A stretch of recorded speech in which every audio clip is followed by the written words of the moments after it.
Assalamualaikum warahmatullahi wabarakatuh. Alhamdulillahi rabbil alamin. Wassalatu wassalamu ala asrafil anbiya'i wal mursalin wa ala alihi wa sahbihi ajma'in.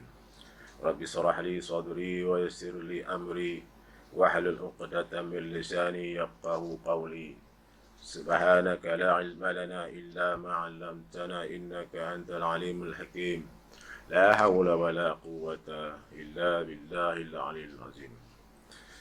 Hadirin yang dimuliakan, alhamdulillah kita mengucapkan setinggi-tinggi kesyukuran kehadirat Allah Subhanahu wa taala kerana dengan limpah kurnia dan izin daripadanya kita dapat bersama-sama pada petang ini di bulan Ramadan yang mulia dan penuh berkat. Bulan yang ditunggu-tunggu oleh semua umat Islam yang mencintai amal, yang mencintai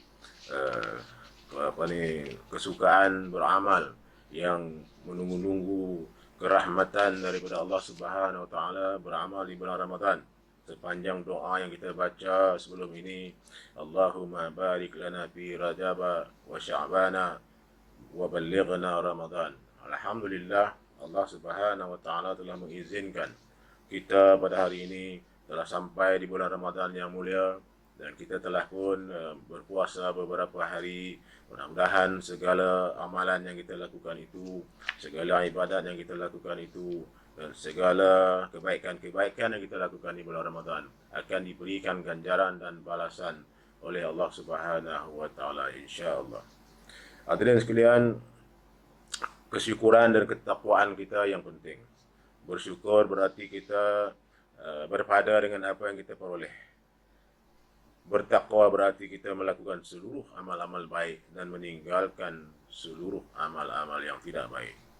Jadi hadirin sekalian, kita di bulan Ramadan ini kita mengharapkan kita dapat meneruskan puasa kita sehinggalah akhirnya sekiranya ditakdirkan kita akan hidup sampai ke 30 Ramadan yang akan datang.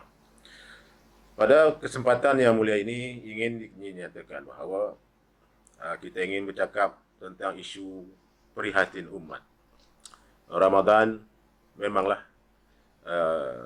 suatu peluang yang sangat dinanti-nantikan oleh individu ataupun kumpulan ataupun masyarakat untuk membuat perkara-perkara baik. Di bulan yang mulia ini kita akan mendapati peluang-peluang yang kita peroleh untuk melakukan kebaikan-kebaikan dalam bentuk sumbangan wang ringgit, sumbangan harta, sumbangan tenaga, sumbangan fikiran, sumbangan idea-idea untuk membina diri, membina keluarga, membina bangsa dan seterusnya membina umat untuk melakukan perkara-perkara baik sesuai dengan semangat Ramadan. Yakni kita berpuasa menahan diri daripada lapar dan dahaga. Kita berpuasa daripada melihat perkara-perkara yang tak diizinkan oleh syarak. Kita berpuasa daripada mendengar perkara-perkara yang tidak dibenarkan oleh syarak. Kita berpuasa perasaan dan juga pemikiran untuk tidak memikirkan perkara-perkara yang tidak patuh syarak. Jadi semua itu kita lakukan dalam konsep kita melakukan kebaikan-kebaikan kepada Allah Subhanahu wa taala. Hadirin yang dirahmati sekalian, alhamdulillah kita diberikan kekuatan, diberikan petunjuk, diberikan hidayah untuk terus melakukan kebaikan-kebaikan. Kebaikan-kebaikan dari segi amal memang tidak ada masalah. Kita telah pun meneruskan solat berjemaat, solat jemaat atau solat berjemaah di masjid, di surau, ataupun di musalla, ataupun di tempat-tempat di mana masyarakat berhimpun untuk melakukan solat jemaah, solat tarawih. Dan mungkin juga nanti akhirnya kita akan melakukan qiyamul lail sempena 10 akhir Ramadan, di mana di sana dikabarkan akan adanya malam Lailatul Qadar. Hadirin sekalian, mudah-mudahan dengan usaha bersungguh-sungguh yang kita lakukan untuk mendapat ganjaran yang baik ini akan sentiasa diberikan kekuatan dan diberikan kesihatan yang berterusan untuk kita terus dapat beramal, ya, dan terus dapat melakukan perkara-perkara yang dibenarkan oleh Islam ataupun syariat Islam yang kita lakukan di bulan puasa ini diteruskan di bulan-bulan yang lain. Kerana madrasah Ramadan ialah madrasah untuk mendidik dan menterbiah umat. mengenal pasti kelemahan-kelemahan nafsu yang sentiasa diruntun untuk melakukan perkara-perkara yang tidak elok. Maka di bulan Ramadan ini kita telah diselamatkan dengan suatu gencatan senjata kalau dalam perang. Tapi ini gencatan, artinya rehat untuk melakukan perkara-perkara yang tidak baik itu dalam konsep kita membanyakkan amal-amal kehidupan kita. Kita banyakkan amal baca Quran, walaupun kita tak faham makna, tapi kita cubalah melihat tafsir-tafsir yang ada. Walaupun kita tidak dapat mendapat ibrah-ibrah tertentu, tetapi bacaan itu sendiri memberikan ganjaran kepada kita. Kalau satu huruf 10 pahala, bayangkan kalau kita dapat membaca beberapa muka surat atau satu juzuk atau lebih daripada itu. Jadi hadirin sekalian, kita memang dituntut, dan saya yakin kita tidak ada masalah untuk melakukan kebaikan-kebaikan diri. Hablum minallah. Ya, artinya saleh ritual. Kita mentaati Allah itu amat mudah. Ya, kita gunakan seluruh peluang yang ada. Melakukan ibadat-ibadat, mengajak kepada kebaikan, itu agak kerja yang agak mudah. Ya, agak mudah dapat dilakukan dengan sendiri ataupun dengan berjemaah ataupun dengan berkumpulan ataupun dengan berpersatuan. Jadi yang lebih sukar sedikit ialah apabila kita nak perhatiin umat. Dan perhatian umat ini saya ingin tumpukan kepada dua perkara. Yang pertama, perkara kebaikan. Yang saya dah sebutkan sebahagian daripada yang saya katakan tadi. Kebaikan-kebaikan yang jelas kita lakukan. Bulan ini kita akan dapat melihat iklan-iklan memohon derma, memohon bantuan wakaf, memohon bantuan hebah, memohon bantuan infak, memohon bantuan sumbangan-sumbangan. Sangat berlegar-legar, banyak berlegar-legar di alam maya. Dipostkan dalam media sosial, dalam Facebook, dalam Twitter, ataupun dalam grup-grup WhatsApp, dalam telefon masing-masing. Ambillah peluang itu, hadirin sekalian, di samping masjid dan surau dan musala yang menyediakan tung-tung ataupun tabung-tabung untuk keperluan Ramadan. Sama ada untuk memberikan makanan berbuka, dalam bentuk menyediakan makanan tradisional, bubur lambu, ataupun istilah tempat lain macam-macam, tapi yang kita lebih kenal dengan bubur lambu atau bubur nasi dan sebagainya, ataupun makanan-makanan bungkus yang dibenarkan oleh peraturan dalam SOP sekarang ini, sama ada makan di tempat yang di masjid ataupun dibawa pulang untuk dimakan. Dan bantuan-bantuan lain yang sering beredar tentang pembinaan-pembinaan masjid, surau dan musalla dan sekolah dan institusi-institusi kebajikan, itu pun sedang beredar di bulan Ramadan. Dan alhamdulillah umat Islam diberikan sifat yang dengan sendirinya ingin memanyakkan amal di bulan Ramadan. Dan ibarat digunakan seluruhnya, kalau dapat semuanya, bergantung kepada keyakinan kita tentang kebaikan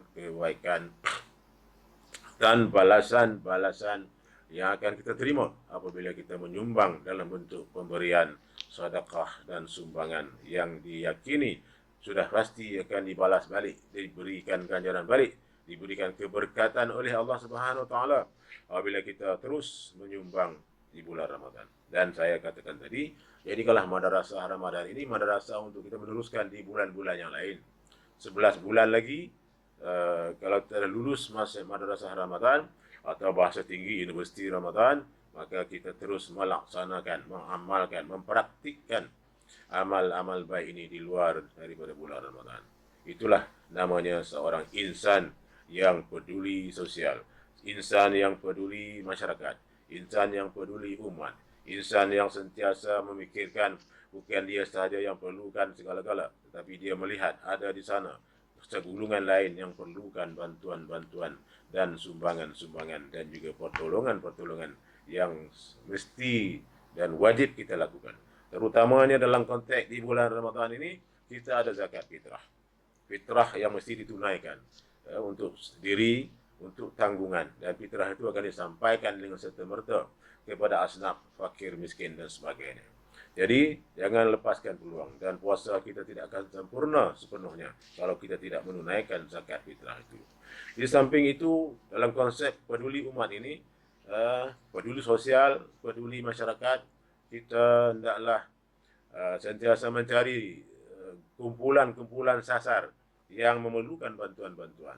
Tak kiralah sama ada golongan asnaf, Yang 8 itu fakir, miskin, ataupun nanti anak yatim dan mereka-mereka yang tertentu kita sampaikan bantuan, ataupun kita mengenal pasti masalah-masalah sosial yang dihadapi semasa COVID-19 ini, di mana ada yang hilang pekerjaan, sedang menganggur, dan mereka yang perniagaannya terjejas akibat daripada peraturan-peraturan SOP, dan juga mereka-mereka yang terkesan dengan apa sahaja aktiviti yang boleh mendatangkan sumber pendapatan kerana SOP juga, maka inilah gulungan-gulungan sasar yang kita kena cari dan kita kena bantu seboleh mungkin, sebaik mungkin, sebanyak mungkin.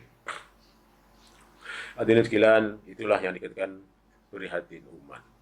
Dan itulah harta yang kita gunakan untuk kepentingan masyarakat, kepentingan orang lain di samping kepentingan kepada diri sendiri. Dan memanglah kita utamakan diri sendiri, kita utamakan keluarga kita, didahulukan maksudnya. Setelah itu kita sampaikan kepada masyarakat awam yang memang sangat banyak di sana memerlukan bantuan-bantuan. Kita mungkin tertarik dengan suatu rakaman posting video daripada sebuah negara jiran di Indonesia, di mana masyarakat yang memberi bantuan berbuka ini terdiri daripada masyarakat yang bukan Islam. Ini suatu perbuatan amal yang sangat baik. Amatlah malang kalau umat Islam tidak melakukannya. Di peluang yang begini luas yang Allah berikan kepada kita, hendaklah kita merasa tercabar atau dicabar, atau dalam bahasa kampungnya merasa malu, dan perlu bertindak balas, mengambil peluang-peluang yang ada, memberikan ruang untuk membantu mereka-mereka yang berkenaan. Sekurang-kurang memberikan bantuan berbuka, insya-Allah kita akan mendapat ganjaran pahala mereka yang berpuasa, yang berbuka itu tak kurang satu pun.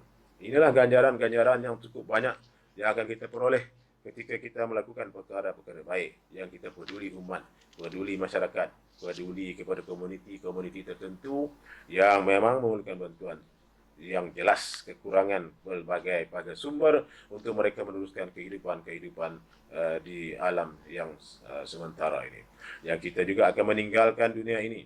Oleh itu, kita hendaklah cuba sebaik mungkin melakukan perkara-perkara yang baik ini berterusan, istiqamah melakukan kebaikan-kebaikan, supaya kita juga berharap untuk mendapat pengakhiran hidup yang husnul khatimah, yang sentiasa dalam suasana yang baik, yang diredai oleh Allah Subhanahu wa taala. Aspek keduanya yang saya ingin tegur ataupun ingin beri pandangan dalam konsep peduli umat ni ialah konsep melakukan kerja amal ma'ruf, ya, tapi jangan lupa nahi mungkar. Ini suatu bidang, suatu kerja berat yang memang tidak popular, tetapi adalah satu kewajipan yang mesti dilakukan oleh seorang Islam dengan daya dan usaha dan keupayaan sendiri. Maksudnya, kalau individu itu mampu setakat yang dia mampu, dia lakukan. Kalau dia tak mampu bersendirian, dia berjemaah. Dan kalau tak mampu berjemaah, dia berpersatuan. Dia menganggotai mana-mana pertubuhan-pertubuhan berdaftar dengan pendaftar pertubuhan untuk melakukan kerja-kerja baik, mencegah kemungkaran. Kemungkaran yang berbagai rupa yang ada di hadapan kita hari ini. Kemungkaran dalam bentuk rasuah, kemungkaran dalam bentuk khianat, kemungkaran dalam bentuk kezaliman, ketidakadilan, pembohongan, penipuan, dan kemungkaran yang berbagai-bagai. Inilah yang kita mesti juga menghapuskannya. Tak dapat hapuskan, kita kurangkan. Tak dapat kurangkan, kita mesti beri ruang-ruang yang patut padan untuk mengurangkan kegiatan ini daripada berterusan. Kerana kebobrokan dan juga kerosakan yang dilakukan oleh gulungan-gulungan ini, jika tidak diberi teguran ataupun nasihat ataupun tunjuk ajar, ya, kerana ianya bertentangan dengan perintah dan syariat Allah, maka lama-kelamaan ianya akan akan diturunkan bala oleh Allah SWT kepada masyarakat yang berkenaan. Dalam maksud sebuah hadis riwayat At-Tirmizi, di mana Rasulullah SAW ada bersabda, demi diriku, di bawah kekuasaan Allah Subhanahu wa taala, hendaklah kamu menyuruh kepada melakukan kebaikan dan mencegah daripada kemungkaran, atau ditakuti bahawa Allah akan menurunkan azab dan bala, akan menerima kemudian kamu berdoa kepada Allah dan Allah tidak akan menerima permohonan dan doa kamu. Jadi hadirin sekalian, kita tak ada banyak pilihan. Dan tak boleh memilih-milih sebenarnya. Yang kita boleh pilih ialah keupayaan mana yang kita boleh lakukan. Keupayaan itu berdasarkan kepada sama ada kita seorang level yang berkuasa atau level yang boleh bercakap atau akhirnya level dalam diri. Dalam diri ialah hati. Dan selemah-lemah iman adalah melingkah kemungkaran dengan hati. Berarti kita tidak bersetuju dengan apa-apa kemungkaran yang berlaku. Kita tidak reda dengan apa kemungkaran yang berlaku. Kita tidak boleh menerima kemungkaran yang berlaku. Dan kita mesti berazam nak mencari rangkaian dan juga gulungan-gulungan, kumpulan-kumpulan atau jaringan-jaringan yang sentiasa bekerja siang malam untuk menghapuskan, mengurangkan kemungkaran-kemungkaran ini di bidang apapun. Kalau yang berpolitik, cara berpolitik. Yang berdakwah, teruskan dakwah. Yang berpersatuan, gunakan apa juga keupayaan, kekuatan. Menulis artikel-artikel, menyampaikan risalah-risalah. Meneruskan membuat poster-poster ataupun apa saja wahana bidang ataupun maklumat yang boleh disampaikan kepada umat atau kepada masyarakat tentang berlakunya kerosakan, kejahatan, kefasadan dan kemungkaran yang sudah pasti akan mengundang bala daripada Allah Subhanahu Wa Taala jika tidak ada sekumpulan manusia yang melakukan tugas-tugas untuk memberikan peringatan, memberikan tunjuk ajar supaya mereka memberhentikan kemungkaran yang berkenaan. Jadi hadirin sekalian, ini adalah dua aspek yang sangat penting. Satu, melakukan kerja-kerja baik yang amat mudah dan tak susah dan popular dan disukai oleh semua orang. Kalau kita nak buat baik, siapa pun suka. Ya. Memberikan bantuan kepada kumpulan ini semua orang suka. Tetapi apabila kita nak mencegah kemungkaran, banyaklah yang akan terasa, banyaklah yang akan tertegur, banyak yang akan terasa dialah pihak yang menerima pandangan-pandangan ataupun tunjuk ajar itu. Tetapi hadirin sekalian, kita tidak ada pilihan seperti mana saya katakan tadi. Pilihan yang ada pada kita ialah melakukan tugas para nabi ini, tugas para rasul, tugas para aulia, tugas para salafus saleh, mereka yang dahulu pada kita, yang siang malam pagi petang meneruskan kerja dakwah, berhijrah dari satu tempat ke satu tempat untuk menyampaikan sinar Islam ini kepada masyarakat. Walau di kutub utara, di kutub selatan, mereka sampai untuk menyebarkan risalah La ilaha illallah, ya, menyampaikan risalah Allah itulah satu. Allah itu adalah Tuhan yang besar, Tuhan yang punya segala keupayaan, Tuhan yang mempunyai segala kekuatan, Tuhan yang punya segala kerahmatan, Tuhan yang mempunyai segala kehebatan, Tuhan yang punya segala sumber rezeki yang melimpah ruah untuk diberikan kepada umat manusia sekiranya umat manusia memerlukan atau tidak diperlukan pun Allah SWT tetap akan memberi, sama ada mereka beragama Islam atau tidak. Tetapi kita yang beragama Islam mempunyai satu lagi level, satu lagi tahap, satu lagi tingkat, satu lagi keperluan yang mesti dilakukan. Bahasa Melayu kata mesti, bahasa agama kata wajib. Bila kita melakukan, kita akan mendapat ganjaran pahala yang berterusan. Kita akan mendapat balasan dan berkat dalam kehidupan. Berkat itulah sesuatu yang lebih, sesuatu yang diberi oleh Allah dalam jalan yang tidak disangka-sangka. Kalaupun kita berpendapatan sedikit atau orang kata pendapatan kecil, tetapi kita boleh hidup senang, tenang dan kata sempurna dalam serba kekurangan yang dipandang oleh manusia.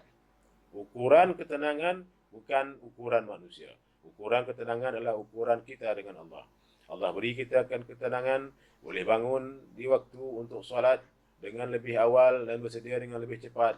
Allah beri kekuatan untuk kita boleh baca Quran dengan baik di bulan Ramadan ini dalam bentuk satu hari satu juzuk atau lebih. Kalau Imam Syafi'i boleh khatam 2 kali, kita sebulan sekali pun sudah baik, cukup baik. Atau lebih ditambah lagi, ditingkatkan lagi kepada 2 kali khatam atau 3 kali khatam, bergantung kepada kesungguhan kita membaca Al-Quran. Hadirin sekalian, saya katakan tadi bahawa perkara-perkara yang mungkar ini terus berlaku dalam berbagai bentuk, di media sosial, media elektronik, di media cetak dan sebagainya. Dan kita akan melihat bahan-bahan ini beredar-edar, bergentayangan di dalam sosial, di media sosial, yang kita pun hendaklah merasa jijik, merasa tidak suka, merasa perlu kepada pembaikan-pembaikan. Itulah tugas utama dalam konsep prihatin umat, prihatin masyarakat. Hablum minallah, hablum minan nas. Hablum minan nas, kalau tadi saya katakan soleh sosial, dalam meminjam kata-kata penulis daripada Indonesia. Soleh sosial, artinya masyarakat memerlukan pertolongan-pertolongan, bantuan-bantuan ataupun petunjuk-petunjuk berdasarkan syariat, perkara-perkara baik yang kita lakukan. Sebab itu dalam konteks khutbah jemaat, kita akan disebut sebagai satu rukun kepada khutbah itu ialah ittaqullah. Apakah itu ketakwaan? Ketakwaan ialah mereka yang sentiasa melakukan semua perkara-perkara baik dan meninggalkan semua perkara-perkara mungkar. Bukan memilih-milih, yang ini boleh, yang itu tak boleh. Ini mungkar yang boleh buat, ya. Rasuah misalnya, mungkar ini orang nak bagi, bukan kita minta, dan nilainya pun bukan banyak lagi nak ambil. Kita kena ingat, mungkar tetap mungkar. Pemberi dan penerima rasuah akan kedua-duanya dimasukkan ke neraka.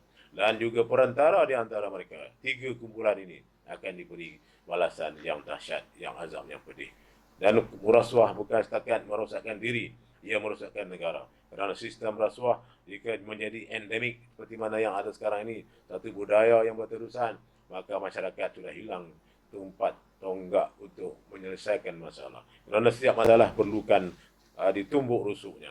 Bahasa orang kampung, nampak macam sakit, tapi kalau disebut wang kopi, sudah tentu agak enak. Maka macam halal lah rasuah itu. Sebenarnya boleh sebut saja wang babi. Jadi nampak kotor, nampak ya Allah jijiknya rasuah. Wang babi, wang najis, wang yang tak patuh syarak, wang yang berbagai-bagai, yang memudaratkan, yang menyebabkan nanti jika sampai masa jika kemungkaran ini tidak ditegah, kemungkaran ini tidak dihindari, kemungkaran ini tidak diteguri, kemungkaran ini tidak diperbetuli, maka akhirnya kita akan sampai ke peringkat maksud hadis yang saya bacakan lebih awal tadi, riwayat Tirmizi, yang jika tidak ada usaha menyeru kepada kebaikan yang banyak orang sudah buat, tidak mencegah kemungkaran yang kurang orang buat, maka nantinya Allah akan menurunkan bala, dan bala itu akan mengenai semua orang. Yang alim kena, yang berilmu kena, yang kaya kena, semua kena bila bala. Kita lihat sendiri bagaimana bala banjir yang bulan 12 yang berlaku baru-baru ini. Tidak ada ketinggalan kalau air itu sudah menyerang satu kawasan. Sama ada yang solat rajin hari-hari atau yang langsung tidak solat, semuanya tenggelam di air banjir yang lalu. Begitu juga dengan kemarau. Kalau berlaku kemarau, semuanya merasakan bencananya. Begitu juga dengan berlaku bencana alam yang lain, hujan, ribut dan sebagainya, kesemuanya akan merasa. Tetapi jika kita telah melakukan tugas mencegah kemungkaran, sekalipun kita ditimpa, tetapi kita ada konsep sabar, konsep redha, konsep syukur, konsep qanaah, konsep tidak mengungkit. Kenapalah Allah kenakan juga. Itu di situlah peranan perasaan yang kita mesti ada. Allah uji kita. Walaupun kita rajin memberi ingatan-ingatan kepada manusia, kepada masyarakat, kepada kelompok, tapi Allah tetap menguji kita dengan ujian-ujian. Kerana kaya pun diuji, miskin pun diuji, senang diuji, pandai diuji, ketidakcerdikan diuji. Semuanya manusia menghadapi ujian dalam tempoh dan cara masing-masing yang ditakdirkan oleh Allah Subhanahu wa taala dalam proses kita sebelum dilahirkan lagi. Di alam roh, Allah telah pun berkata bahawa kita telah dikumpulkan dan kita mengaku bahawa kita mengakui adanya Allah, bahawa Tuhan kita adalah Allah, dan di sanalah Allah telah menetapkan setiap kejadian manusia. Setiap manusia yang akan dilahirkan punya rezeki, punya ketentuan, punya keupayaan, punya segala kelebihan, atau manusia menganggap punya segala kekurangan. Semuanya itu telah ditakdirkan. Yang penting kita faham bahawa takdir dan suratan itu dari Allah. Kita reda, dan dengan keredaan itulah kita dikatakan sabar, kita dikatakan qanaah, kita dikatakan berpada. Dengan sifat-sifat mulia itulah kita akan insya-Allah dirahmati oleh Allah Subhanahu wa taala. Dan dengan sifat-sifat kita taat beramal, meneruskan segala amal-amal baik, maka insya-Allah kita akan terus nantinya bila sampai masa Allah memberikan rahmatnya. Kerana dengan rahmat Allah lah kita akan dapat masuk syurga Allah Subhanahu wa taala. Tetapi untuk mendapat rahmat Allah itu, kita kena menjadi orang baik. Dan untuk jadi orang baik, kita mesti lakukan perkara-perkara baik. Perkara-perkara baik itu tadi telah disebutkan begitu banyak. Kita cuma memilih saja atau melakukan segala-gala yang baik itu, yang terdaya dan upaya oleh kita. selagi kita bernyawa, selagi kita boleh bergerak, selagi badan kita masih berfungsi, selagi pemikiran kita masih rasional, selagi kita punya apa juga sumber-sumber pendapatan yang boleh kita sumbangkan dalam bentuk sedekah, dalam bentuk infak, dalam bentuk hibah, pemberian, selagi kita punya daya dan ingatan yang jelas bahawa tugas manusia hanya akan sempurna dengan melakukan dua perkara sekaligus, yakni kita lakukan mencegah kebaikan, kita mencegah kemungkaran dan menyeru kepada kebaikan, dan akhirnya kita beriman kepada Allah Subhanahu Wa Taala. Dan kita juga dianggap sebagai akan menjadi umat yang terbaik kalau kita dapat melakukan perkara-perkara ini serentak, bukan membuat kebajikan sahaja dan tak sanggup mencegah kemungkaran. Tidak sempurna iman kita, tidak sempurna Islam kita, tidak sempurna sifat kejadian manusia yang menjadi hamba dan khalifah Allah Subhanahu Wa Taala di bumi ini, yang kerjanya memang dibuat concurrent, serentak, bersama, dua dalam satu. Sekali menyampaikan kebaikan, mengajak kebaikan, pada masa yang sama dia mampu mencegah kemungkaran, membetulkan kemungkaran, dan juga memberikan nasihat tunjuk ajar tentang perkara-perkara tidak betul. Mudah-mudahan hadirin sekalian kita akan diberikan terus kekuatan untuk beramal di bulan yang mulia ini. Mudah-mudahan kita terus ditakdirkan hidup sehingga akhir Ramadan dan ditakdirkan untuk menerima balasan baik, kerana di surga nanti ada pintu Rayyan, pintu puasa. InsyaAllah mudah-mudahan Allah izinkan kita masuk ikut pintu puasa atau pintu-pintu lain yang kita lakukan amal baik kita, pintu solat, pintu sedekah, dan pintu baca Quran dan sebagainya, atau mana-mana pintu yang boleh masuk. Kerana dalam konsep manusia, zaman Rasulullah ada ceritakan bagaimana Abu Bakar Siddiq bertanya kepada Rasulullah, "Ya Allah, ya Rasulullah, di surga tu ada banyak pintu kah?" Lebih kurang qamaaqal. Maka Rasulullah kata, "Ya, ada berbagai-bagai pintu." Dan Abu Bakar bertanya, "Siapakah lagi yang boleh masuk?" Ya, sudah tentu orang-orang yang beramal baik. Ya, dan mudah-mudahan aku mendoakan saudara ataupun sahabatku Abu Bakar boleh masuk ikut mana-mana pintu yang ada di pintu surga. Mudah-mudahan kita termasuk dalam golongan orang-orang yang surga menanti kita untuk masuk ke taman-taman surga. Dan dengan syarat saya katakan tadi, kita terus melakukan kebaikan, terus melakukan segala perkara-perkara yang boleh menenangkan diri dan menenangkan masyarakat. Mudah-mudahan kita diberi kekuatan itu, dan kita gunakanlah kesempatan yang ada pada hari ini di puasa kita ini. Kita terus mencari dan menggunakan, dan kita terus berdoa supaya Allah terus memohon memakbulkan doa kita. Kerana Ramadan ini dalam satu hadis juga riwayat At-Tabarani, dalam satu hadis lain, kalaulah umatku tahu tentang kebaikan bulan Ramadan, mereka pasti mengharapkan biarlah Ramadan ini akan ada sepanjang tahun. Tetapi itu tidak mungkin kerana kalender telah bersiap 12 bulan. Salah satunya Ramadan. Jadi Ramadan hanya ada satu kali, 30 hari. Dan ambillah peluang yang ada ini. Dan kita telah pun melaluinya, dan mudah-mudahan Allah terus memberikan kita kekuatan. Dan puasa kita mestilah dalam bentuk yang jelas, yang bukanlah puasa namanya hanya sekadar tidak makan dan tidak minum. Tetapi puasa yang sebenarnya ialah menahan diri daripada perkara yang sia-sia, bercakap kotor. Sekiranya ada orang maki hamun kita, kita terus memperbodohkan kita, kali kita sebutlah kita sedang berpuasa. Ana shaim. Mudah-mudahan dengan tazkirah ringkas ini akan memberikan kekuatan dan peringatan pada saya dan semua penonton. Mudah-mudahan Allah terus memberikan kita istiqamah untuk beramal, istiqamah dalam melakukan kebaikan. Mudah-mudahan Allah terus memberikan petunjuk itu. Wallahu ta'ala alam. Sekian. Wassalamualaikum warahmatullahi wabarakatuh.